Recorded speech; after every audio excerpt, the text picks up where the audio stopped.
Sekarang ini kita ingin membincangkan ada satu inisiatif daripada NGO kita, iaitu daripada syarikat Al-Itisam yang memberi bantuan kepada penduduk hampir 8 negara, penduduk-penduduk yang terdiri daripada keluarga miskin, mangsa peperangan dan kebuluran. Ini bersama kita iaitu Muhammad Shah bin Sapi'i, merupakan pengarah eksekutif Al-Itisam. Selamat datang Kak Sapuri. Terima kasih.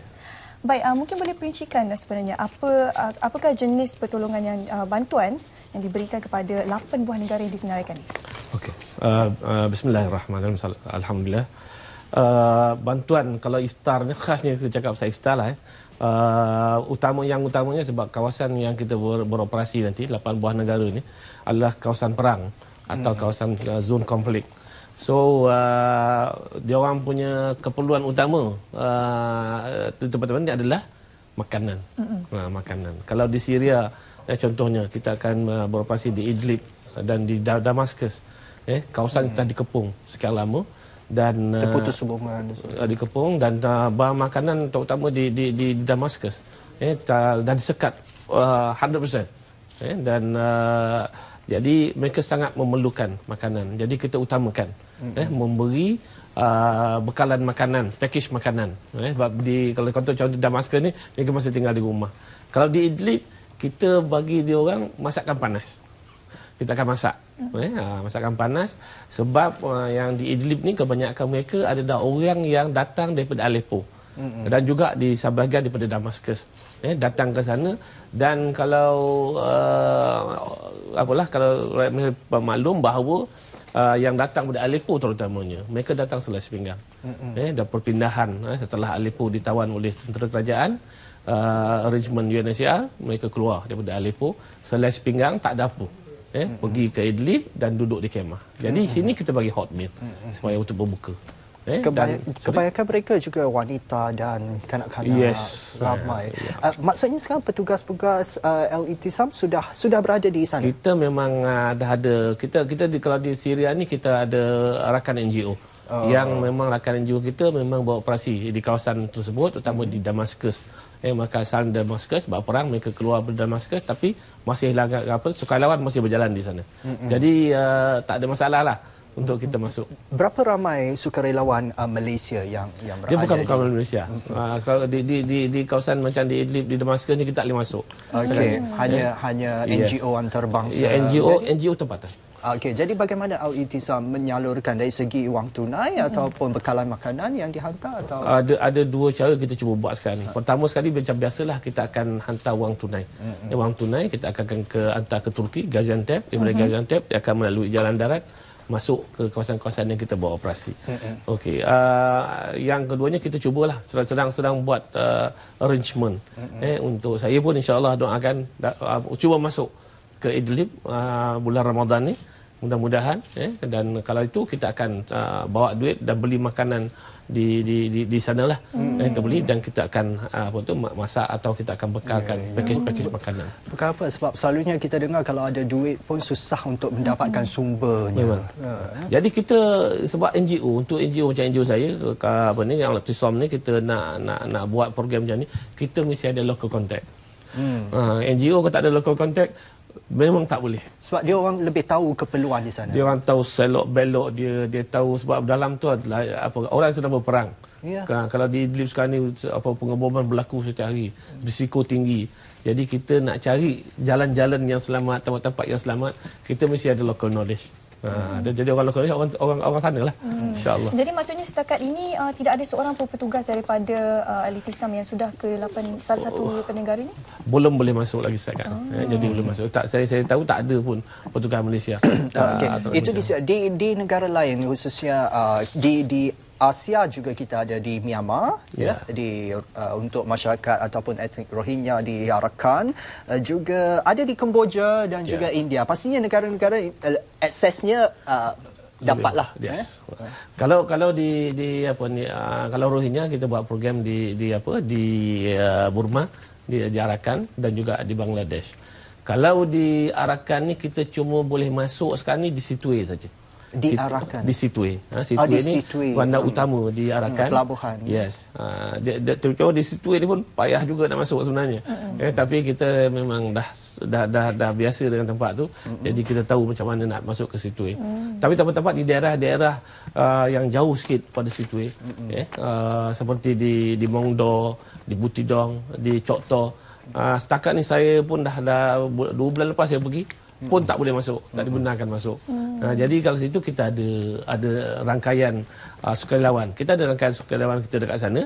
Jadi mereka inilah yang kita akan hantar duit dan mereka akan beli buah makanan, packing, kenal pasti mangsa-mangsa yang sangat-sangat memerlukan. Sebab semua memerlukan sebenarnya. Tapi kita cuba cari yang termiskin di kalangan mereka. Tapi setakat ini bantuan yang diterima itu boleh dipakai sehingga berapa lama? Kita akan cuba bagi sebulan. Okey, sebulan. Maksudnya yang ada di risalah yang saya dapat ketika ini, contohnya iftar di Yaman, kos untuk satu keluarga RM270. Yes. Kalau di Rohingya, iftar Rohingya RM15 untuk satu kepala. Satu orang. Maksudnya itu kos untuk sebulan. Ya, yang macam tempat lah. Kalau macam di situ itu yang hot meal tu, itu untuk 15 hari. Buka puasa. RM15 untuk 15 hari. RM1 itu satu ringgit satu hari, satu orang. Jadi itu apa yang kita dah persetujui dengan dengan dia punya village head lah kan. Macam tu dia akan masak di masjid-masjid dan surau.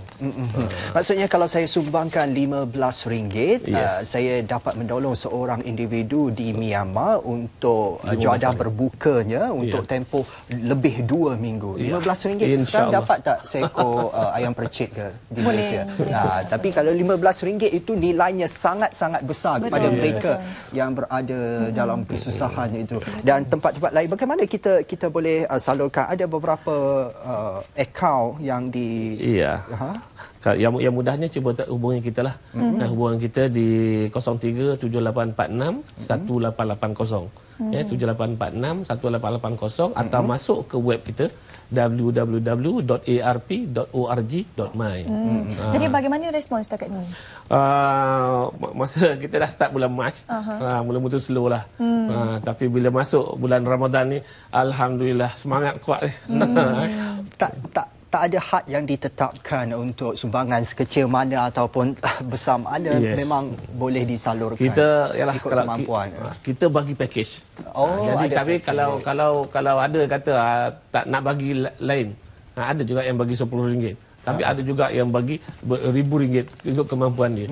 Lagi banyak lagi baguslah untuk kita kan, kita dapat tolong ramai orang. Okey, kalau syarikat korporat contohnya pengeluar barang ataupun produk tertentu ataupun orang persendirian tidak mahu menyumbangkan wang, tetapi dari segi sumber ataupun barangan itu juga diterima oleh Al-Ittisam? InsyaAllah.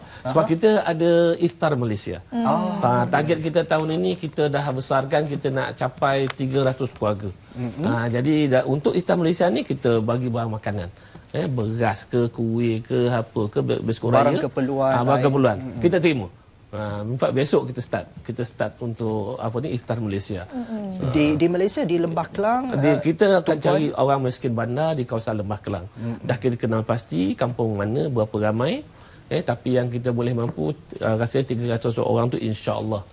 Jadi kalau syarikat korporat atau pengeluar-pengeluar barangan nak hantar barang untuk sumbang barang, cuma kita prefer barangan makanan lah, insya-Allah. Maksudnya sumbangan itu mungkin ada keperluan daripada pihak Al-Ittisam untuk mereka yang nak berikan sumbangan dari segi logistik, kenderaan nak hantarkan barangan. Yes, kita kadang-kadang kita perlukan lori. Jadi kita nak ambil barang, nak beli barang, packing. So kalau ada syarikat lori nak bagi nak bagi 1 tan penggunaan kita, alhamdulillah. Apa agaknya antara cabaran yang dilalui oleh syarikat Al-Ittisam? Bila kita tengok cara bersedekah dan juga membantu keluarga-keluarga yang tidak berkemampuan ini agak berbeza kan? Ya. Cabaran yang dihadapi. Cabaran paling besar sekali ialah kita nak kita untuk merancang projek untuk kita dapat menghantar ke tempat yang kita nak pergi. Untuk orang yang betul-betul memerlukan tu, mendapat bantuan kita. Itu antara yang susah lah. Selain pada itu ialah keperluan keuangan kita lah, dana. Yang apa tu memang mencabarlah selalunya, insya-Allah. Cuma di bulan Ramadan ni orang lebih pemurah lah, alhamdulillah. Apa agaknya antara keperluan utama sumbangan yang boleh rakyat Malaysia berikan? Kalau yang cakap dah, kalau Malaysia ni barang makanan. Kita barang makanan, beras, gula, tepung, minyak, biskut raya, kurma, apa ni, makanan biasa. Itu memang kita perlukan. Dan kalau untuk apa ni, projek kita di luar negara, satu je lah, duit. Kita perlukan duit. Sebab kita, kalau kita bagi barang makanan kat sini pun nak hantar tak boleh. Kita dan kos dia mahal. Kos mahal dan ada tarikh luput dan sebagainya, kan? Dan mungkin tak sampai. Sebab bila kita menjalani, contoh di Yaman, kalau kita turun di Aden, nak masuk ke tempat tu kita akan melalui banyak sekatan. Kan? Jadi macam mana sebenarnya proses pengagihan barang makanan? Apa agaknya persediaan yang dilakukan sebelum bertolak? Okey. Kita yang pertama sekali kita mesti ada local volunteers lah. Kumpulan-kumpulan tertentu. Cuma di tempat-tempat seperti Yaman, di Bangladesh, di di Kamboja, di Burma, kita ada staff kita sendiri. Jadi mereka ni mesti merancang. Contohnya kita mengenal pasti kat mana kita nak buat. Bila dah kenal pasti itu, kita nak senarai orang-orang yang kita nak bagi. Nak kenal tadi, kita nak bagi tu ramai.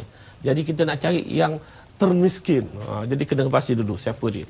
Okey. Dan selepas tu kita nak cari sumber makanan. Ada tempat-tempat macam di Burma susah nak beli barang.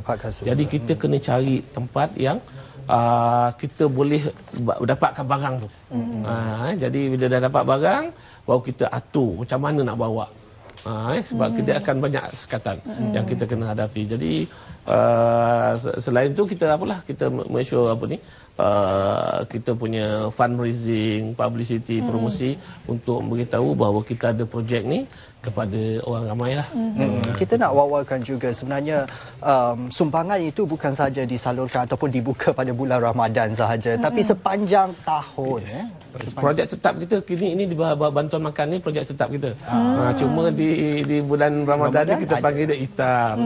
Lepas tu kita bagi, sebab contohlah yang disebutkan tadi bahawa tempat-tempat seperti di Yaman, di Syria ni, memang ancaman keburuan tu sangat ketara. Jadi sebab kita baru hantar sumbangan ke Eastern Ghouta. Sebab masalah keburuan kat sana. Termasuk di Yaman, kita buat di Hudaidah, di Sana'a, di Zabit dan sebagainya. Sebab itu adalah tempat-tempat yang kritikal. Pada hari biasa, kalau bukan waktu Ramadan, sumber ataupun bantuan dari segi perubatan juga Al-Ittisam akan kita perubatan ni kita buat khas di Malaysia. Perubatan itu kita bawa, kita ada program yang baru kita buat di Kota Damansara.